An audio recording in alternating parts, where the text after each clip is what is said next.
The future of work. Find out how blockchain is shaping the way we work, collaborate, and earn a living now with Simona Pop, co-founder of Bounties Network, Robbie Greenfield of Consensus Social Impact, Carlos Acevedo of the New York City Department of Education, from Black Girls Code, Cadence Patrick, and your moderator from Decrypt Media, Ariana Hamacher.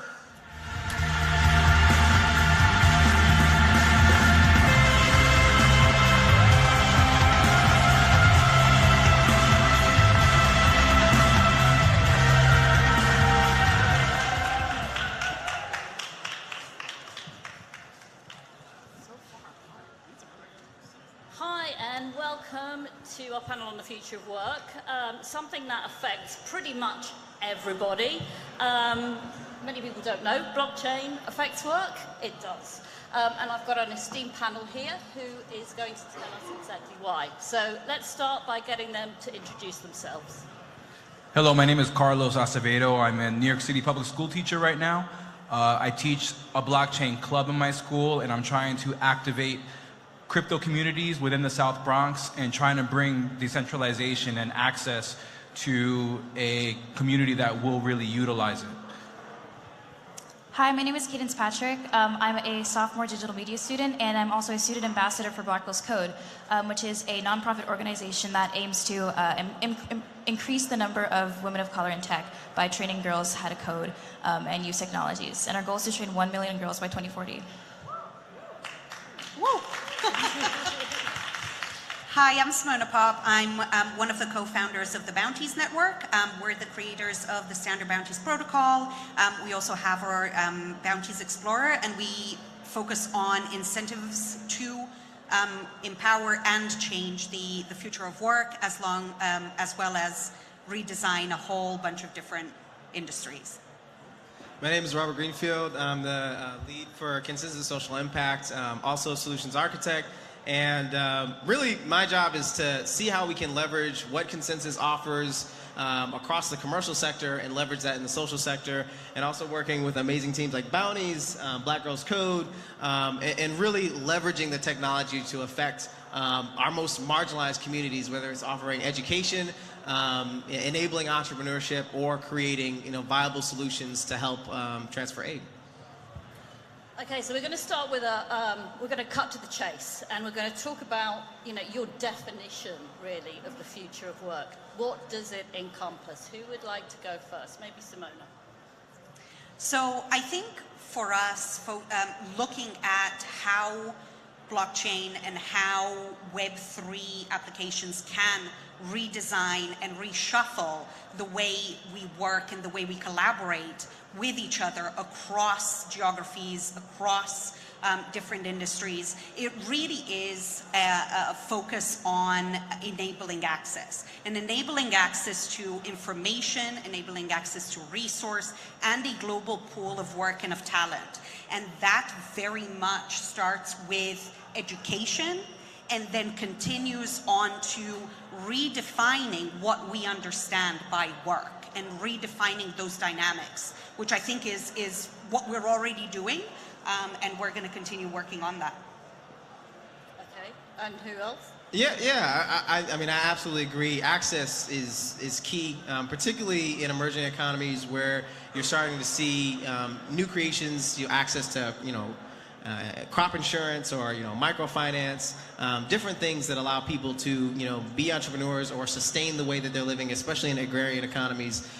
In more developed economies or like the tech space, for example, I think we're starting to see the materialization of incentives that were a bit non-fungible before. And what I mean by that is, taking an initiative or collaborating on teams and creating systems that recognize that more often where that work is typically done in silence, particularly by people who may not be, or have the bravado to announce everything that they do. So really showing that value in ways that can recognize people more consistently is a huge change. And I think that's going to be crucial when things are becoming more remote, where you're not having that in-person relationship that you typically have in a traditional workspace.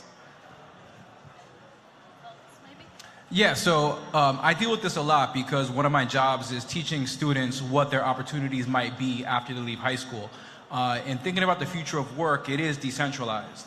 Education in our current paradigm is kind of institutionalized, and here with Ethereal, we think about trusted third parties, and there's nothing more centralized than the New York City Department of Education.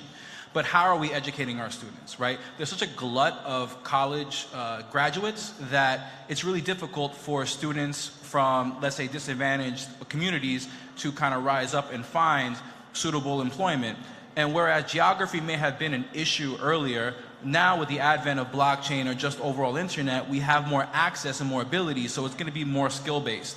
One of the presidential candidates, Andrew Yang, talks about, the export of jobs around the world, and the reason why automation is really taking away jobs that would have really benefited my students in the past. And one of the things we're trying to do is also have this sort of crypto community project in which we bring blockchain education to other communities, because see, people talk about like a diversity problem in technology, and blockchain will really benefit from diversity in that, the more diverse and more participants in a network, the more secure and valuable a network will be for all of us. So there's a real incentive here in talking about incentives to not just look at, let's say, developing economies that might be international, but look around 10 miles north to the South Bronx or out to Bed-Stuy, the communities here in Brooklyn. Once we get, everybody from the reggaetoneros and to like the people in the bodegas using crypto, you really have a mass adoption, and that really begins with the idea of education, right? And once they understand what exactly blockchain is, what crypto is, and what it can do for them, and it's less a novelty for them, but an actual thing that they can utilize and continue to do and then help us grow. Yeah, so obviously I'm not in the workforce yet, but as a student, sort of adding on to what Carlos was saying, one thing that Blackwell's Code is doing is working to expand into decentralized learning, and that's really exciting for me because I have learned about blockchain through their workshops and summer camps and things like that, and it makes me really excited to see where that's going in the future. And so that is definitely one thing that we're going to be working to do with things like cryptocurrency and tokens, and using our learning experiences to actually create systems within the organization. So yeah, it's really exciting. And I think I think that's a very, very important piece, because once you teach things and once people learn things, but then you give them the opportunity to practice what they have learned and to expand on it and to even creatively think about solutions relevant to themselves, to their communities, to what they're interested in. That's where the spark comes, and that's where the future of this work starts germinating and starts expanding. So how far along are we? Simona, you were telling me earlier that, Carlos, your students have problems, they have no banks nearby. I mean, are they able to utilize blockchain technologies yet? I mean, how far? Oh, 100%. No, they can utilize blockchain. I mean, this is the thing. They're digitally native, right? So what we have now is we have the foundational skills that are there to utilize, let's say, any kind of wallet that's on a phone, like a mobile wallet, so to speak, right? So if you're familiar with New York City, so for example, I get off of the exit near the Bronx Zoo, and I'm about 4 miles away to my school. Within that 4-mile drive, within New York City, mind you, I do not pass one bank branch. Now, if you think about Manhattan, every block there's a Starbucks, a Duane Reade, a Chase Bank, Bank of America, but in the South Bronx, there are no branches. So let's say you want to transact. Let's say you want to store your own value. It's going to cost you money to take the bus or the subway to then go deposit each way. And when we're talking about that level of income for people, that's a detriment. That's going to hold them back. And so what crypto really allows, especially with the onset of stable coins now, is the ability to store your value and transact in a way that keeps it local in the community, while in addition plugging them into the decentralized network that is a blockchain. So, if they're ready, yes, they're ready. They're there. But it's the early onset, and as the UI continues to improve, then we're going to see more and more. Look, the bottom line is that if they can use Snapchat, they can sign on to Facebook, they can use a wallet, right? And they're going to see it, they're going to use it, they love their phones, like this lovely young lady here, they're digital native, You know, the foundational aspects are there, so we just have to capitalize on that and educate them more in the proper use. And that's really where I think is going to be like the crux. It's the educational aspect, security versus convenience. But, you know, that's where the rest of us come in. And Samantha, you were telling me something about the very interesting projects you've going on with the bounty network. I mean, it's almost like bounties are becoming, you know, the new kind of work in many respects, right? I mean, I think they are definitely, so incentives are incredibly, incredibly powerful, and they can genuinely be behavioral changing, right? So if we start with that, and this is a conversation that a lot of people are having at the moment, is that enough? Are incentives enough to create this new future of work, to create new economies? They can be the foundations for it. And then we can perfect those protections for people who work to make sure that they get paid at the right levels for the work that they do. But we have seen it in the projects that we've been working on, and of course our recent Bounties for the Oceans, where we incentivize people to clean up a beach in Manila Bay. So technically in an area that isn't necessarily hooked up or even poised for socioeconomical success. But we got 200 people, we got them onboarded, we cleaned 3 tons of trash in 5 hours. And that can potentially create new means of income where old school traditional jobs like fishing are no longer sustainable. And so that's why you're kind of looking at, and this is happening right now, it isn't something theoretical. And the conversations that we're having about Black Girls Code, how do we use incentives to expand on the education? What the conversations we're having with Carlos, how can we create these bounty programs so that we give students these practical means of learning by doing, of earning as you learn, and then of completely redefining how you approach your future and your work style. So, yeah. Oh, no, I just wanted to add to that. I think, yeah, incentivized learning in particular, you know, I mean, given the scope of the conversation, is something that we can do now. And, you know, to all those who hypothesize, well, people won't retain learning if it's not extrinsic value, if you're not giving them actual dollars. They'll stop learning as soon as you take the system away. Actually, the research points in the direct opposite way. You can use intrinsic incentives associated with recognition, associated with experiences, experiential learning, like coming to an Ethereal or going to a DevCon, and they learn incredibly well. And not only do they learn well, they learn at incredibly young ages, right? Before Black Girls Code, when we were starting to develop the curriculum to really interface with marginalized, you know, communities of color that are from the East Palo Altos, the Oaklands, we had students that were 7 years old that could understand the financial crisis. So the only limitation to students being able to learn is our perception of how much they can learn, right? And that's usually the limiting thing. We usually don't share it with them because we think it's too complex. And I think it's also a good gauge to understand, you know, particularly if a student wants to make this their career choice, how can we get them into the pipeline of success, whether it's joining Bounties Network, whether it's joining Consensus, to be a viable candidate long before they matriculate to college. So, but are incentives enough? Because, I mean, what else do we need to put into place in order to make these things happen? Are we there yet? I mean, obviously we've got a UX issue, but apart from that, there are some things that are still already ready, but what else do we need? Well, I mean, we just need overall education. So I've been talking with Simona and also the Electric Coin Company, and they're starting a crypto community project, in which is a summer project in which we take a cohort of students from the South Bronx and teach them using crypto as an incentive. I mean, we say, you know, what else is needed? You know, incentives really are what is necessary for education. You know, we all think about the classic Mr. Miyagi and Daniel-san, right? And like Mr. Miyagi was rejecting Daniel-san at first, and you know, the student there has to have that urge to learn. Well, let me tell you something. I've talked to many, many students, and they do not light up for Shakespeare like they light, unfortunately, and I'm an English teacher, like they do for crypto. They see it, their eyes light up, the interest is there. And so while incentives might be necessary, interest, first and foremost, is the prerequisite for education, and that's there.